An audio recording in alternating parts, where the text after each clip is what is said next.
ఎంత ఘోరమయ్యా, మీరు అందరూ ఉన్నారుగా. లోపల నేనుంటే బాంబులు వేస్తుంటే, పెట్రోల్ బాంబులు వేస్తుంటే పోలీసులు కళ్ళప్పు చెప్పి చూశారుగా.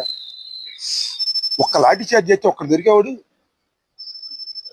అరే ఢిల్లీలో కుర్రల్ని ఎట్టగొట్టారయ్యా, బాష్ప వేశారయ్యా. అరే ఇంత దాడి జరుగుతూ ఉంటే పెమ్మసాని పంపించాడేనా, ఆపారు. పోలీసులు తప్పు చేస్తున్నారు.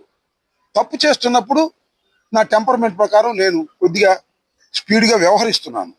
ఎందుకంటే బాధ, గుండెల్లో బాధ. నాకు చట్టాన్ని గౌరవించవలసిన వాళ్ళు కంచె చేను మేస్తే ఏం చేస్తాం? కంచెం అట్టు పెడతామా?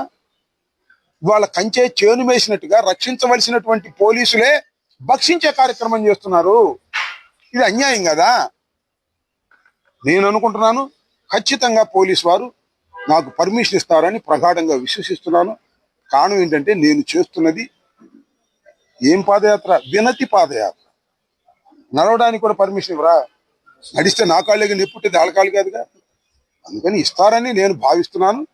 దీనికి ఏ అడ్డంకి కూడా ప్రభుత్వం కల్పించదని ఆకాంక్షిస్తున్నాను. కల్పించినప్పుడు చూద్దాం చేసేది. ఓకే, నేనేం సినిమాల పని నేను చూపించలేను. సినిమాలు నేను చట్టం 18 చూపిస్తా.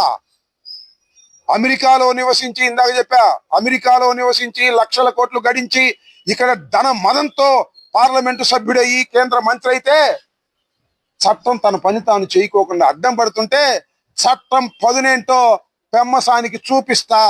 సినిమాలు పని చూపించడం మా వల్ల కాదు. ఆయనే సినిమాలు చూపిస్తాడు. ఆ సినిమా ఎలా చూపించాడో చూసాం మనం.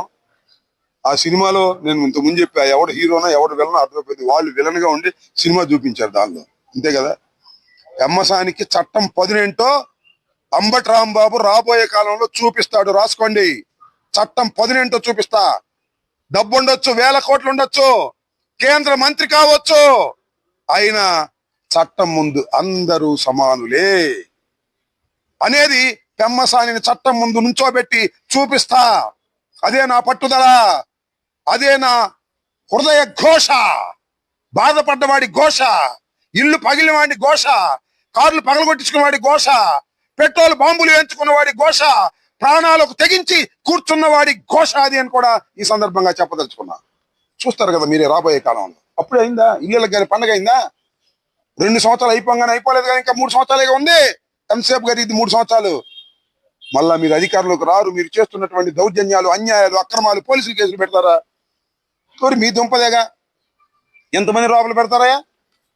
మా స్పీకర్ లోపల పెట్టాలని చూశారు, సిరిగి రప్పడానికి లోపల పెట్టారు, మళ్ళా ముస్తఫాన్ లోపల పెట్టాలని చూశారు. మా ఇంటి మీద దాడి చేసిన వాడిని మాత్రం లోపల పెట్టరు. అరే వారేవా, ఏం చట్టంరా బాబు ఈ రాష్ట్రంలో. వారేవా చంద్రబాబు, వారేవా లోకేష్, ఇంత గొప్ప చట్టం. ఈ చట్టాన్ని మీరు అమలు చేస్తున్నారా? లోకేష్ చంద్రబాబు నాయుడు గారు. లోకేష్ కూడా చెప్తున్నా, లోకేష్ అంటున్నాడు ఈ మధ్యన చర్చకి సిద్ధం అంటాడు. ఎవడమ్మన్నాడు నేను చర్చకి? చర్చకు నేను సిద్ధం అంటాడు. రాజీనామా చేసిరా చర్చకి. అన్ని అవకతవకలు చేసి